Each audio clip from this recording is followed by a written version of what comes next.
जो प्रभु के चरणों में संपूर्ण चित्तवृत्ति लगाए हुए एक एक क्षण संभाल संभाल कर प्रभु का चिंतन कर रहे हैं, ऐसे महाभागवत पुरुषों के सानिध्य में रहे। अपने पूज्य श्री राधा बाबा के सानिध्य में है। इस समय उठते बैठते चलते फिरते उन्हीं का चिंतन हो रहा है कि ये महापुरुषों की कृपा होती है।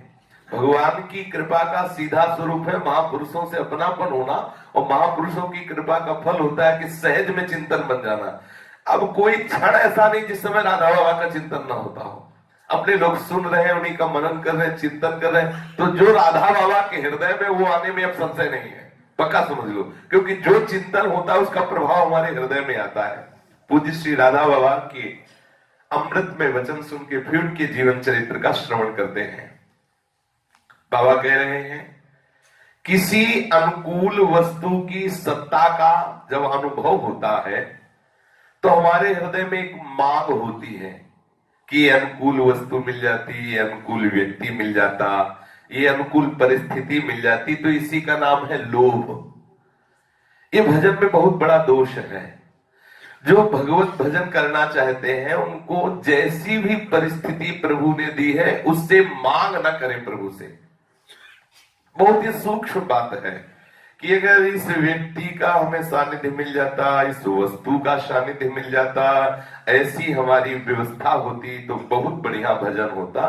बिल्कुल गलत बात, बिल्कुल गलत बात। जिस समय व्यवस्था नहीं थी तो मन कहता था अगर एक बाथरूम कहीं नजदीक हो, हमें कोई देखे ना, तो चुपचाप बाथरूम गए और पवित्र होकर फिर भजन में बैठ गए। अगर 2 रोटी कहीं बनी बनाई मिल जाती, मधुकरी मांगने न जाना पड़ता, तो अपने कमरे में रात दिन बैठे रहते। जितनी व्यवस्था की चाह थी उससे 100 गुना बढ़ के व्यवस्था है। और जो भजन की वृत्ति पहले थी वो ढूंढना पड़ता है कि वो है कहां, ढूंढने से भी नहीं मिलती। जो विरक्तता, जो तन्मयता, जो प्रभु के प्रति आर्त भाव खोजने भी नहीं मिलता। कभी साधक जिस परिस्थिति में है उससे बढ़कर परिस्थिति की मांग न करे, नहीं तो हो सकता है परिस्थिति की मांग मिल जाए, परिस्थिति बदल जाएगी। स्थिति यदि सुधारना चाहते तो परिस्थिति के सुधारने के चक्कर में मत पड़ो। तुम्हें जो परिस्थिति मिली तुम्हारे प्रीतम ने तुम्हारे योग्य दी है, वो परिस्थिति, उसी परिस्थिति में भजन कर लो। हृदय से कहता हूं भजन के लिए किसी भी परिस्थिति की जरूरत नहीं। ठाकुर ने जो परिस्थिति दी बहुत मंगलमय परिस्थिति है। 12 वर्ष श्री स्नेह बिहारी के सामने एक शंकर जी का मंदिर है, वहीं एक कूड़ा वो समय से डाला जाता है पीछे अंधेरे में, वहीं बैठ के वो जब वहां जो भिक्षा मिलती और पाते हैं ना, वो जो हृदय की दशा होती ना, एकांत अंधेरे में बैठे हुए सैकड़ों मच्छर बन बन कर उसमें जो प्रसाद पाते हुए जो रोना आता ना, वो एसी रूम में रोना नहीं आता, वो हीटर लगे उसमें रोना नहीं, उसमें तो याद ही नहीं आती है। उसमें तो और भी ये चटनी मिर्च संसारिकता की याद आती है। उस समय याद आता कब मिलोगे प्रभु, कब मुझ दीनहीन गरीब पर कृपा करोगे प्रभु। देखो जीवन निकला जा रहा, कब हर कवल में यही आर्त प्रार्थना होती, प्रभु मुझे दम से कब मिलोगे। कभी भी परिस्थिति बदलने की मांग साधक न करे। सच्ची कहता हूं नहीं बुरा फंस जाओगे। परिस्थिति बदलने की मांग करना मानो अपनी साधना में आग लगा देना है। तुम्हें जो हरि ने परिस्थिति दी बिल्कुल ठीक परिस्थिति दी है, तुम्हारे योग्य है। ये बहुत बड़ा दोष है जो साधक परिस्थिति की अनुकूलता की मांग करता है, परिस्थिति बदलने की मांग करता है। थोड़ा हम विचार करें, क्या वो वस्तु सचमुच बिना कहे हमारे भगवान कृपा करके हमें न दे देते यदि हमारे योग्य होती? हमारे भगवान कृपा करके हमें दे देते अगर हमारे योग्य होती, हमें परमार्थ में आगे बढ़ाने वाली सहयोगी होती। क्या हमारे भगवान को ज्ञान नहीं? भगवान को यह ज्ञान नहीं कि इसको ये आवश्यक वस्तु है हम दे दे? बहुत सूक्ष्मता की बात है, ध्यान से सुनना। हम लोग यहीं फंसे हैं।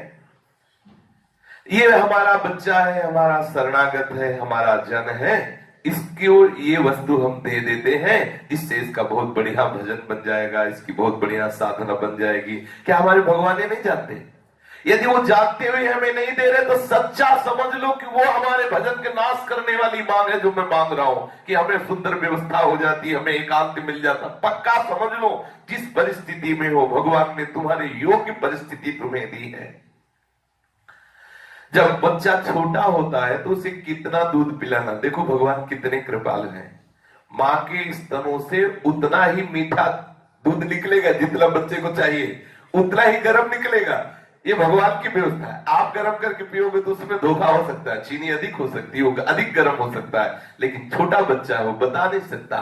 तो माँ का जो वक्षा स्थल का अमृत है वो कितना, जितना मीठा चाहिए उतना ही, जितना गर्म चाहिए उतना ही, और जितने में पेट भरेगा उतना ही, इससे ज्यादा भी नहीं कि तू पीता रहे बच हो जाए। कितनी उनकी व्यवस्था देखो, उनकी बच्चा आने के पहले व्यवस्था कर देता है ठाकुर, ठीक उसके बचने योग्य, ठीक उसकी पुष्टता की योग्य कर देता है।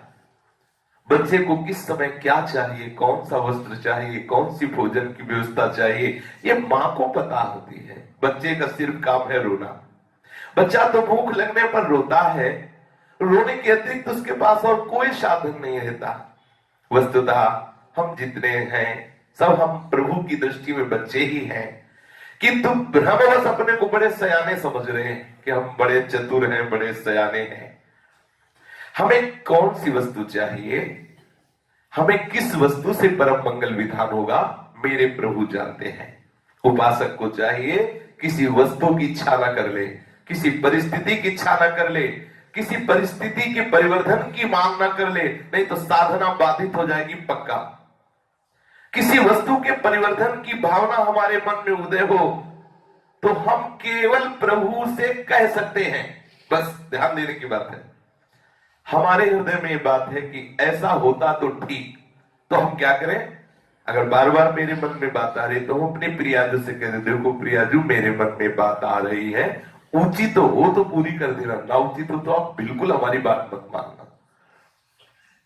सचमुच सचमुच अपनी हर बात अपने प्रभु के ऊपर छोड़ दो, हट मत करो।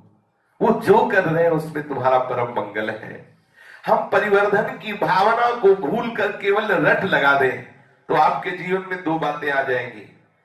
या तो हमें विस्मृति हो जाएगी उस मांग की, जो मांग रखी उसकी विस्मृति हो जाएगी, आनंद हो जाएगा, और या फिर उचित होगा तो हमें वो वस्तु मिल जाएगी जिससे हमारा भजन नष्ट नहीं होगा।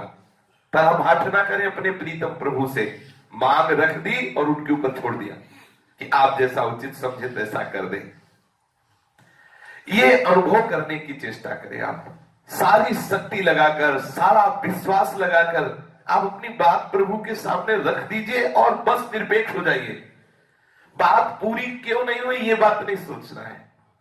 आप अपनी बात प्रभु के सामने, सबके अंदर बातें हैं, प्रभु के सामने रख देने का अधिकार है, लेकिन मनवाने का नहीं।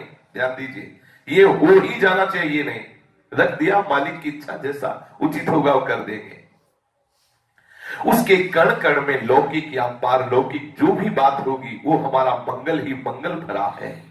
हमारे लिए अत्यंत आवश्यक परिस्थिति है भगवान के द्वारा दी गई परिस्थिति को आदर से स्वीकार करना। हम साधक हैं, हम उपासक हैं, हमारे प्रीतम के द्वारा जो भी परिस्थिति दी गई उसको आनंद पूर्वक स्वीकार करें। हमारे प्रभु अपरिसीम करुणामय है, उन्हें ठीक पूरा पता है कि हमारे लिए कौन कौन सी परिस्थिति कब कैसी होनी चाहिए। ये साफ सोच समझकर उस परिस्थिति का पहले से ही मेरे प्रीतम ने निर्माण कर दिया है। अबोध बच्चे की तरह ठीक ठीक निर्णय जैसे जननी करती है ऐसे प्रभु करते हैं। बच्चे की मांग के अनुरूप नहीं, बच्चे की सुख के अनुरूप तदनुरूप व्यवस्था करते हैं। इसलिए उपासक जो भी परिस्थिति आवे आनंद पूर्वक उसका स्वागत करो। वो तुम्हारे लिए परम मंगल विधान भगवान के द्वारा किया गया है। बोलो किस विषय में तुम्हारे हृदय में जलन हो सकती है? आनंद ही आनंद। पहला सूत्र चतुरासी जी का, जोई जोई प्यारो करे सोई मोहि भावे। किसी वस्तु के अभाव का अनुभव होने पर ही कामना उत्पन्न होती है। लोभ और कामना में इतना अंतर है कि लोभ उस वस्तु की सत्ता का अनुभव कराता है और परिवर्तन की मांग करता है। कामना वस्तु के अभाव की अनुभूति कराती है और उसकी पूर्ति की अपेक्षा रखती है। यहां भी भगवान के अनंत सौहार्द पर यदि हमारा सचमुच विश्वास हो जाए तो हमारे मन में आएगा कि क्या हमारे भगवान के पास किसी भी वस्तु की कमी है। बहुत ध्यान से सुनिए, यदि आप सच्चे भजन मार्ग में आगे बढ़ना चाहते हैं तो ये बहुत आवश्यक नींव है। बोलो, हमारे प्रभु के पास कोई वस्तु की कमी है, कोई परिस्थिति की कमी है? अनुकूलता ही अनुकूलता भरी उनके भंडार में। वे हमें क्यों वस्तु नहीं दे रहे, क्यों प्रतिकूल परिस्थिति दे देते हैं? जरूरी है मेरे जीवन में, वो जरूरी है। जो भगवान हमें नहीं दे रहे, निश्चित मानिए वो हमें बिल्कुल जरूरत नहीं है, वो हमारे भजन में बहुत बड़ी हानि करने वाली है। जो हमारे पास वस्तु है, सचमुच सचमुच केवल उसी की आवश्यकता है। जो नहीं है, सचमुच सचमुच उसकी आवश्यकता नहीं है। लौकिक ममता से पूरित मां अपने शिशु के लिए आवश्यक वस्तु की बिना मांगे बिना चाहे वो स्वयं चिंतन करके व्यवस्था करती है। तो अनंत माताओं के हृदय का संपूर्ण प्रेम एकत्र कर लिया जाए तो हमारे प्रभु श्री कृष्ण के प्रेम सागर की एक बूंद के भी बराबर नहीं हो सकती। तो क्या मेरे परम पिता, मेरे परम वात्सल्य सिंधु प्रभु हमें वो वस्तु ना दे देते? आप विचार कीजिए।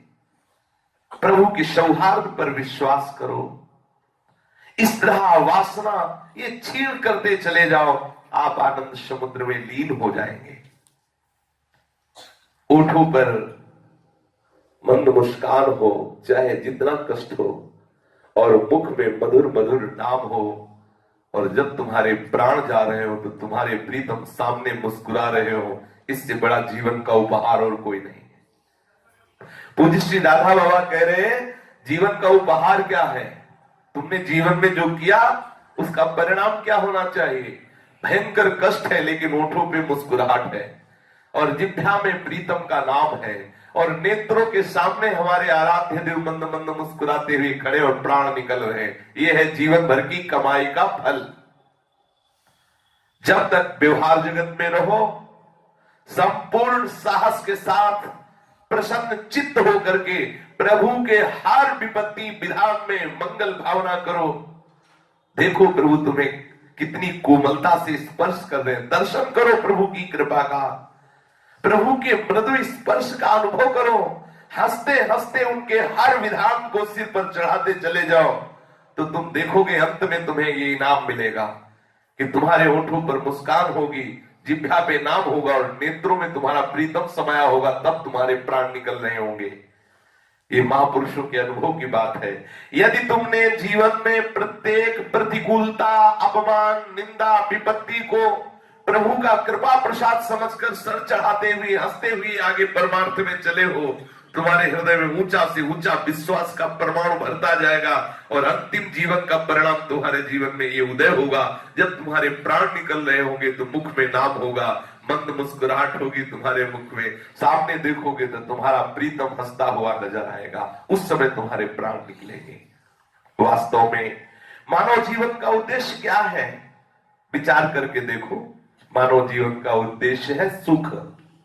वेदांत की बड़ी बड़ी पद्धति के द्वारा लोग सचमुच यही निर्णय करते हैं, जो बड़े बड़े ब्रह्म ऋषि हुए, कि मनुष्य के मन में सुख की केवल वासना जो है कि हमें सुख मिल जाए, कोई भी चेष्टा कर रहा है केवल सुख के लिए कर रहा है।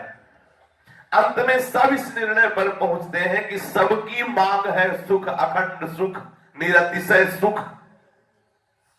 उससे उसे विच्छिन्नता का भ्रम हो गया है। किससे? सुख से, कि मैं सुख से अलग हो गया हूं, जबकि सहज सुख राशि उसका स्वरूप है। वो अंश है सुख समुद्र का, उसकी मांग है सुख, और ये मांग केवल भ्रम से हो गई। क्या? इस दुख वाले संसार और दुखालय शरीर को अपना स्वरूप मान करके उस सुख की खोज कर रहा है, यही भ्रम है। भ्रम हट जाए तो सुख स्वरूप ही है, क्योंकि जो ईश्वर का अंश जीव है वो सुख की राशि है। ईश्वर आनंद सिंधु है, आनंद सिंधु का अंश भी आनंद सिंधु है। इसकी मांग आनंद सिंधु ही है, विषयों से पूर्ण होने वाली नहीं। जिस क्षण से सुख दुख का अनुभव करने वाली हमारी बुद्धि ये जागरूक हुई और जगत में लगी, शरीर में लगी, तो आज तक इसकी सारी चेष्टाएं केवल सुख भोगने के लिए है। देख लो सबकी, लेकिन इसकी मांग ये लौकिक सुख नहीं, सच्चिदानंद सुख है। निरतिशय सच्चिदानंद में सुख में डूबना चाहता है, इसलिए कहीं किसी को विश्राम नहीं है। हर भोग भोगने के बाद अशांति, अतृप्ति, और भागो और भागो, पूरा जीवन व्यतीत हो जाता है शब्द स्पर्श रूप रसगंध का भोग करते हुए। लेकिन ये नहीं होता कि अब कछुनाथ न चाहिए मोरे। क्यों? क्योंकि उसकी मांग है सच्चिदानंद सुख और खोज रहा है दुखालय संसार में। ये जितने भी जगत के तुम्हें सुख दिखाई दे रहे हैं सब कल्पित सुख है नहीं, कल्पित, बनावटी, माया के द्वारा रचित, इनकी सत्ता नहीं है। कदाचित इस स्थिति से हम थोड़ा ऊपर उठ सकते हैं। देखो, तुम अपना सारा विवेक बटोरो और अपने आराध्य बना लो श्री कृष्ण, साध्य बना लो श्री कृष्ण, तो तुम देखोगे कि तुम्हारी जो मांग है वो पूरी हो गई। ध्यान दीजिए, तो वेदांत में ब्रह्म ऋषियों ने खोज की तो सब शरीरधारियों की मांग सुख है, सबकी चेष्टा सुख है, खोज रहे हैं प्रत्येक इंद्रियों के द्वारा जगत के भोगों में सुख, लेकिन है नहीं सुख, क्योंकि दुखालय सच्चिदानंद सुख की चाह करने वाला जीव इंद्रिय और मन के चक्कर में फंसकर कल्पित झूठे भ्रमात्मक संसार में सुख खोज रहा है। अनादिकाल से ये समय व्यतीत होता चला जा रहा, आज तक वो सुख नहीं मिला। पूज्य राधा बाबा कह रहे हैं तुम थोड़ा अपना सारा ज्ञान बटोरो, बटोर करके ये निश्चय करो कि हमारा लक्ष्य श्री कृष्ण प्राप्ति है, क्योंकि हमारे अंदर जो सुख की मांग वो श्री कृष्ण से पूर्ण होगी, संसार के भोगों से नहीं। अपना साध्य तत्व बना लो श्री कृष्ण, शेष देखो सब आनंद ही आनंद हो जाएगा। आप इतना करो। होता क्या है, हम श्री कृष्ण को साधन बना लेते हैं। अगर कहीं सत्संग भी मिला तो हम श्री कृष्ण को साधन बना लेते हैं और साध्य बना लेते हैं भोगों को। हे बिहारी जी, आप ऐसी कृपा कर दो ऐसा काम बन जाए, तो बिहारी जी हो गए साधन और जो काम बनना है वो हुआ साध्य। भोगों को साध्य बना लेते हैं और ठाकुर को साधन बना लेते हैं। आज तक सचमुच सचमुच पृथ्वी के सर्वाधिक सुखी प्राणियों में वही सबसे अधिक सुखी है जिन्होंने श्री कृष्ण को साध्य बना लिया, जिन्होंने श्री कृष्ण को ही अपना सर्वस्व मान लिया। सुख की उपलब्धि इस जगत में किसी भी पद में नहीं, किसी भी भोग में नहीं है। जहां भी देखो सुख का अभाव ही है। केवल तुम्हारी बुद्धि शुद्ध ना होने के कारण ऐसा लगता है कि वो बड़ा सुखी होगा। जीवन में जो तुम प्राप्त करना चाहते हो वो केवल है श्री कृष्ण। सच्ची मान लो, तुम अज्ञान के कारण समझते हो कि हमें श्री कृष्ण की चाह नहीं तो हमें ये पद मिल जाता, हमें भोग मिल जाते। तुम्हारी चाह सुख है और वो केवल श्री कृष्ण से पूर्ण होगी। देर सवेर तुम्हें इस धरातल में आना पड़ेगा, तो काहे को समय बर्बाद कर रहे हो। आप आज इसी क्षण निश्चय करो कि हमारे सुख की मांग केवल श्री कृष्ण से पूरी होगी, किसी व्यक्ति से नहीं, किसी वस्तु से नहीं, किसी पद से नहीं, किसी लोकांतर से नहीं, तो भटकना बंद हो जाएगा। श्री कृष्ण को साध्य तत्व बना लो। श्री कृष्ण के अतिरिक्त जो भी तुम्हें प्रतीत हो रहा है, ये धन जन परिवार भोग आदि, इसे साधन बना लो, साध्य बना लो श्री कृष्ण को, तो तुम सच्चे सुख का अनुभव कर लोगे। या उल्टा हो रहा है, साध्य बना लिया धन जन परिवार और सांसारिक सुख को, साधन बना लिया श्री कृष्ण को। आप अपने जीवन का विश्लेषण करके देखें, आज तक सुख पाने का सतत प्रयास करने पर भी क्या तुमने उस सुख का अनुभव किया? क्या तुम सुखी हुए? आजीवन सुख के लिए निरंतर प्रयत्न करते रहने पर भी, आजीवन सुख की चाह पोषित रखकर भी, आज वर्षों वर्षों तक सत्संग भजन करके भी क्या तुम सुखी हुए? नहीं। ऐसा क्यों? सच्चे हृदय से अगर हम पूछेंगे तो आपको ये स्पष्ट दिखेगा कि श्री कृष्ण अभी हमारे लक्ष्य नहीं बने। इसलिए हृदय से देख लो, हृदय से हमारी कल्पना से प्रसूत जो सुख की वृत्ति है, इस सूक्ष्मता में जाइए। हे श्री कृष्ण, आप हमारे हैं, ये भी चाल है किसी वासना की पूर्ति के लिए, किसी सांसारिक चाह की पूर्ति के लिए, किसी अनुकूल परिस्थिति के मांग के लिए। ये अंदर की बात है। हमारी कल्पना से प्रसूत जो सुख की वृत्ति है, श्री कृष्ण उसके साधन मात्र है। इसलिए 20 वर्ष हो गया सत्संग करते हुए आपको आनंद की अनुभूति नहीं हुई। उनका एक चिन्मय विलास अनादिकाल से चल रहा है, अनंत काल तक चलता रहेगा। वे इस बात को अच्छी तरह जानते हैं कि मेरे अमुक स्वजन को क्या चाहिए।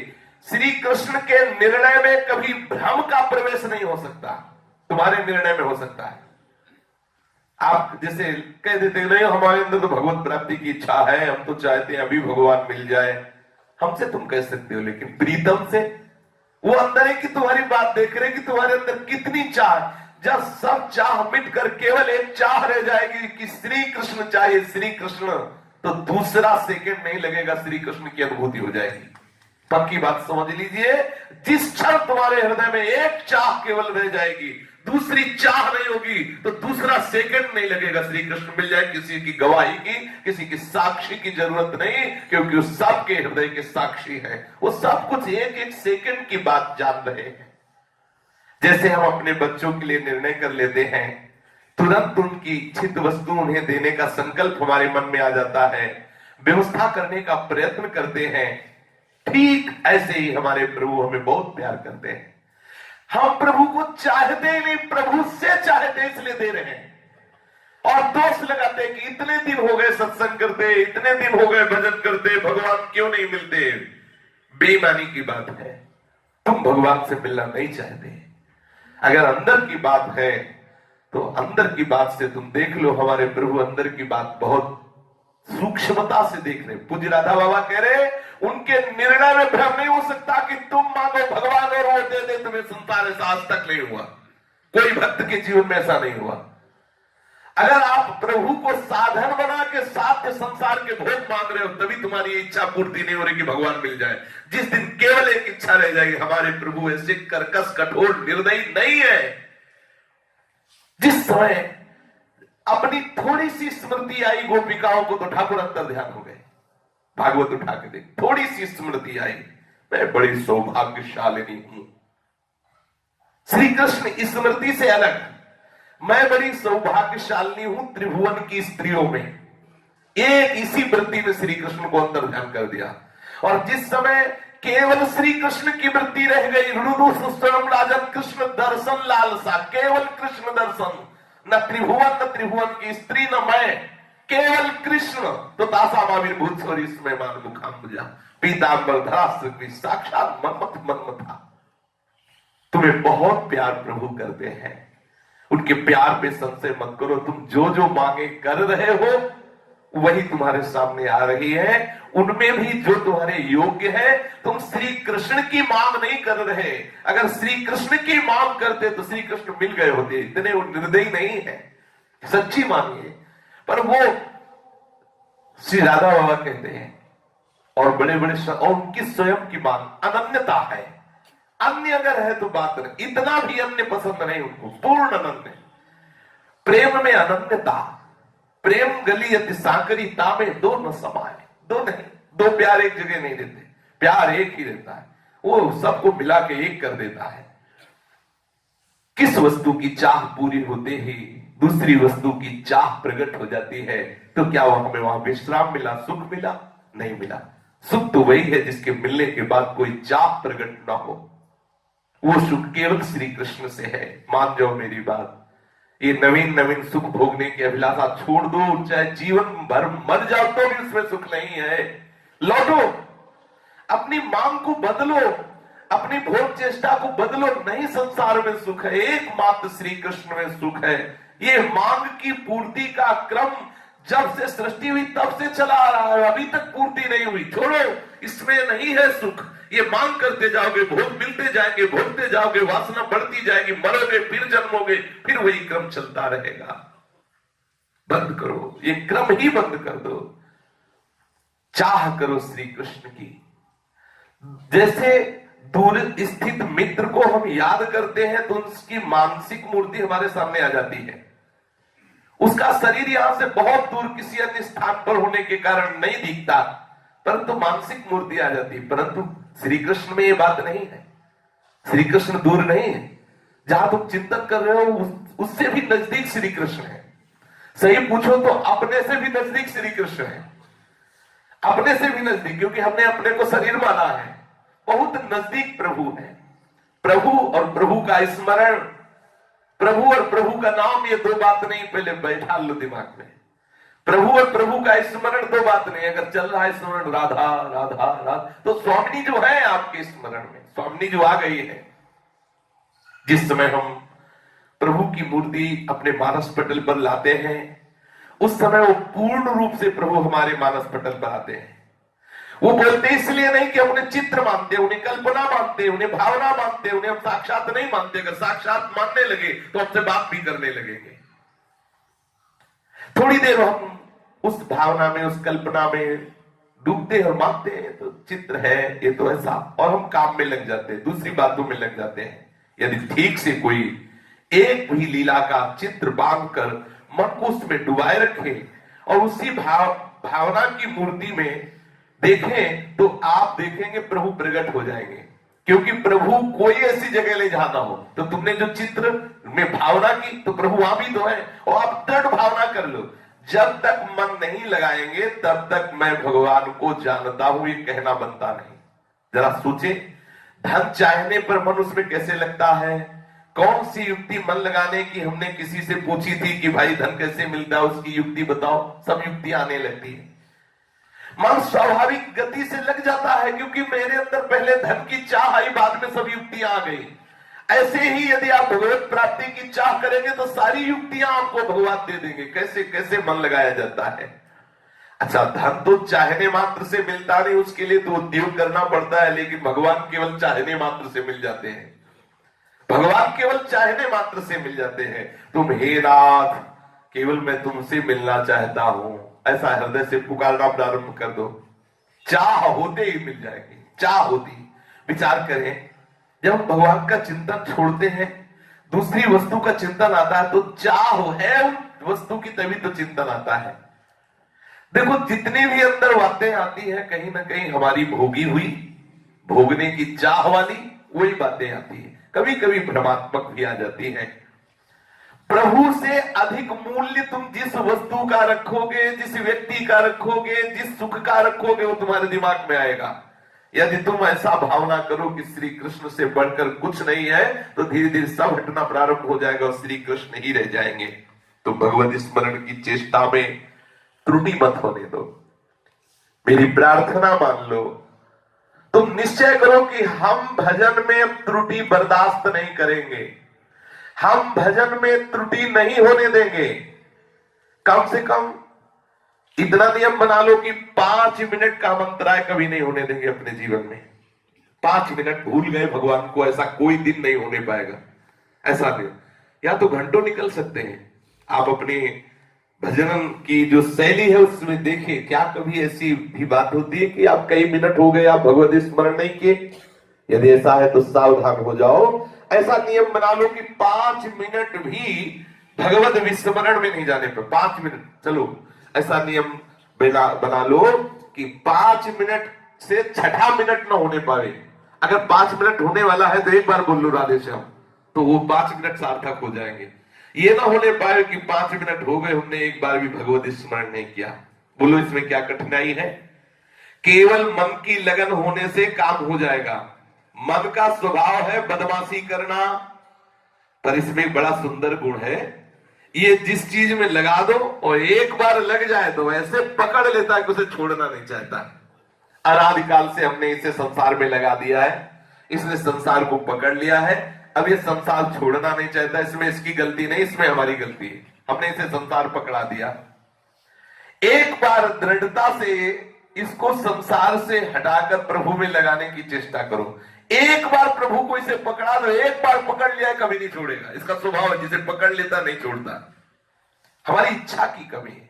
5-5 मिनट में भगवत स्मरण का अभ्यास कम से कम कर लो 24 घंटे में, कि छठा मिनट ऐसा नहीं होगा जिसमें हो गया कि 5 मिनट हो गए हमने भगवत स्मरण नहीं किया। यदि आप चाहते हैं कि इसी जन्म में हमें भगवत प्राप्ति हो, तो 5 मिनट से आगे आप कभी भी, एक तो 5 मिनट होना बहुत बड़ी बात है, जी नहीं सकते उपासक जन। 5 मिनट हो गए भगवत स्मरण नहीं हुआ। पर प्रारंभिक साधन में जो विषय में लगे हुए उनके लिए कि अगर ऐसा भी नियम बना लो कि 5 मिनट में एक बार ही चाहे बोले राधा वल्लभ, लेकिन हम खाली नहीं जाने देंगे 5 मिनट भगवत स्मरण के बिना। हम देखेंगे कि प्रत्येक दिन हमारी भूल में कमी होने लगेगी। धीरे धीरे धीरे भूल बंद हो जाएगी। धीरे धीरे आप देखेंगे 5 मिनट की स्मृति के बहाने अखंड स्मृति आ जाएगी। 5 मिनट स्मृति के बहाने अब आपको भय लगेगा कहीं 5 मिनट में भूल न जाए, तो जिनका स्मरण करना चाहते हो हर समय स्मरण आने लगेंगे तो अखंड स्मृति आ जाएगी। कोई कह सकते हैं मन नहीं लगता, सो मन तो लगाने से लगता है। इसका एक उपाय है, 24 घंटे हम नियमित अपनी दिनचर्या बना लें। इतनी देर तक अमुक कार्य करेंगे, इतनी देर तक अमुक कार्य करेंगे, इतनी देर में उठना है, इतनी देर शयन करना है, ऐसा ऐसा एक दिनचर्या बना ले। साधक की दिनचर्या होनी चाहिए, बिना दिनचर्या के पशुवत आचरण नहीं। कभी 10 घंटे भजन तो कभी 10 दिन भजन नहीं, ये साधक का नहीं, एक दिनचर्या होनी चाहिए। इस प्रकार दिनचर्या बने कि सब काम बिल्कुल घड़ी की सुई से होना चाहिए, उससे मन बहुत जल्दी लगता है। जिस काम को आप करें दिनचर्या में मन लगा के करें, ठीक समय से करें, केवल भगवत स्मृति के लिए करें, भगवत स्मृति ना छूटे ये ध्यान रखें, क्योंकि मुख्य वस्तु जीवन में भगवत स्मृति है। प्रत्येक काम मनुष्य को पूरे मनोयोग से करना है, प्रत्येक कार्य हम पूरे मनोयोग से करें। यदि 2 महीना तक 24 घंटे कार्यक्रम की जांच करके स्मरण करें कि 5 मिनट से 6 मिनट नहीं होने पाएगा, हम एक बार तो जरूर स्मरण कर लेंगे, तो आप खुद देखेंगे आपको कैसा विलक्षण आनंद 2 महीने में, 2 महीने ज्यादा नहीं, 60 दिन आप अभ्यास करके ऐसा देखें। ये जिनके वचन है वो है पूज्य श्री राधा बाबा जी।